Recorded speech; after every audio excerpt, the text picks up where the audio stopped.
Boa noite, queridos. Graça e paz, amém? Que privilégio podermos falar mais uma noite com cada irmão, cada amigo, cada pessoa que tem compartilhado, tem assistido aos nossos vídeos. É um privilégio podermos levar a palavra até você, até a sua casa, até os seus familiares. Quero estar orando nesta noite, pedindo que o Senhor possa falar, continuar falando, de maneira muito especial a cada coração, amém? Deus, muito obrigado pelo teu agir, muito obrigado por esse dia, muito obrigado, Pai, pela pessoa que está assistindo esse vídeo. Eu peço ao Senhor que o Senhor ministre o teu querer, fale profundamente, Deus, aos nossos corações nessa noite, nos abençoe, no nome de Jesus, que vive, que reina para todo sempre, amém. Irmãos, queridos irmãos, hoje separei um texto muito especial, como toda a Bíblia ela é especial, mas é o primeiro versículo da Bíblia, se encontra lá em Gênesis, primeiro livro, capítulo 1, versículo 1, e diz assim o texto: no princípio criou Deus os céus e a terra. Duas verdades eu queria compartilhar com você nessa noite. Primeiro, Deus é o Criador de todas as coisas. Ele criou a natureza, Ele criou a mim, Ele criou a você. Tudo foi feito por Ele. Ele é o sustentador do universo. Essa é a primeira verdade. Que bom sabermos que há um Deus que não foi criado. Ele é autoexistente e Ele é o Criador de toda a criação. A segunda verdade é quem é esse Deus, né? E como Ele se manifesta. Interessante que aqui o texto no original para a palavra Deus é Elohim. Elohim é o plural de Eloá, e o significado é o mesmo, tanto de Eloá quanto de Elohim. O significado é Deus. Interessante perceber então que o verbo criou está no singular, mas a palavra Deus, o sujeito, está no plural.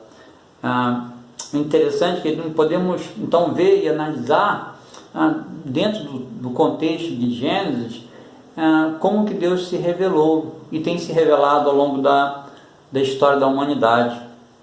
A gente vê no próprio capítulo 1, versículo 26 e 27, ele diz: façamos o homem à nossa imagem.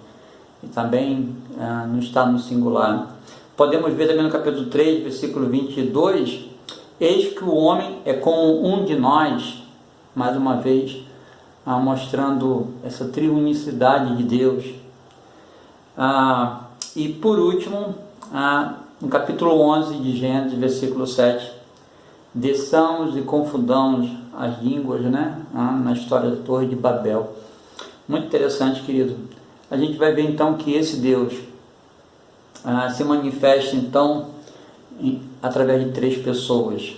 É o mesmo Deus, mas ele ao longo da história bíblica, no primeiro versículo ele já mostra essa realidade, ele se manifesta.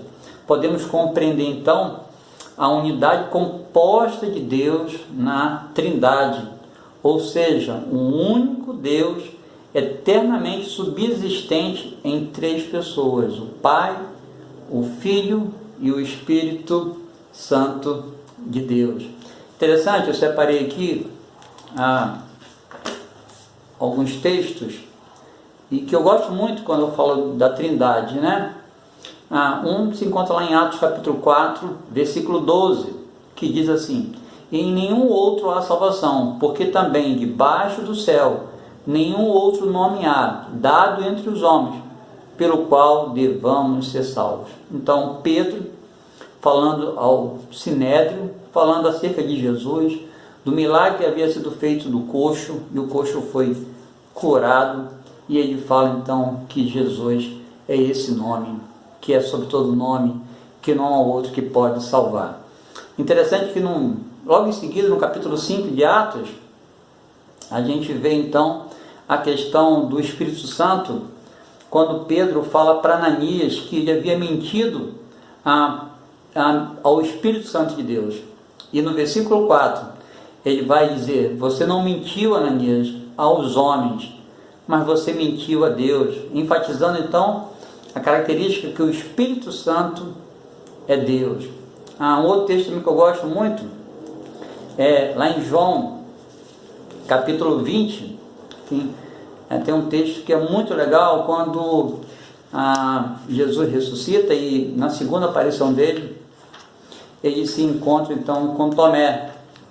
E olha o que ele diz lá, é um texto muito conhecido, mas eu queria lembrá-los nessa noite. Olha o que ele diz.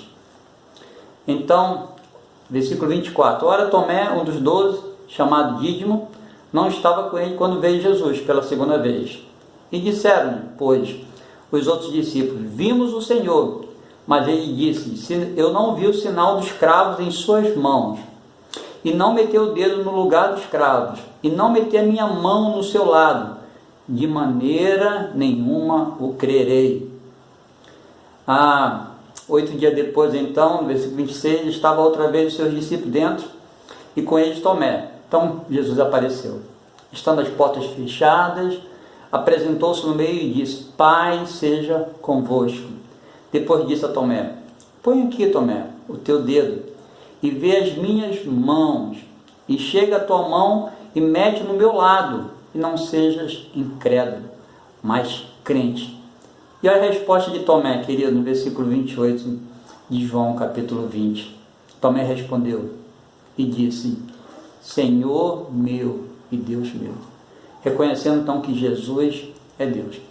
E o último texto, querido, que eu queria destacar nessa noite é Mateus 28, versículo 29, quando Jesus dá uma ordem aos seus discípulos para ir e pregai o Evangelho, batizando, ensinando, batizando no nome do Pai, do Filho e do Espírito Santo de Deus. Os três, mostrando então o seu poder, a sua autoridade, mostrando que os três são um Deus só, que se manifesta, cada um de uma maneira própria. Jesus salvando, Deus amando a humanidade, como diz a Tito, tendo misericórdia, sendo Criador, junto com Jesus e o Espírito Santo, e o Espírito Santo regenerando e tendo os mesmos atributos de Jesus, os mesmos atributos de Deus Pai. O que isso quer dizer, querido, para nossas vidas? Isso nos ensina, querido, o quanto Deus ele tem um plano para alcançar o teu coração, querido. Ele te amou, ele enviou o seu Filho e ele mandou o Consolador, querido, para que nos lembrássemos sempre dessas verdades. Que você possa crer no Senhor, que você possa entregar a sua vida nas suas mãos, confia nele. O plano, desde o início, ele já havia feito, pensando em você. Que Deus te abençoe. Uma ótima noite. Vamos orar? Deus, muito obrigado por essa palavra. Que o Senhor encha nossos corações de fé. Uma fé no Deus que se manifesta, no Deus que é real. E desde o início da criação, ele já se manifestava a cada um. Ó Deus, muito obrigado pela sua palavra, que testifica dessa verdade. Muito obrigado, Senhor, pelo teu agir em nossas vidas. Muito obrigado porque o Senhor está à porta e bate. Queremos ouvir a tua palavra. E permitir que o Senhor entre, faça morada em nossos corações e faça uma grande festa na minha vida e na vida do meu irmão. É o que eu te peço e te agradeço no nome de Jesus. Amém. Que Deus te abençoe, querido. Fique em paz. Uma boa noite.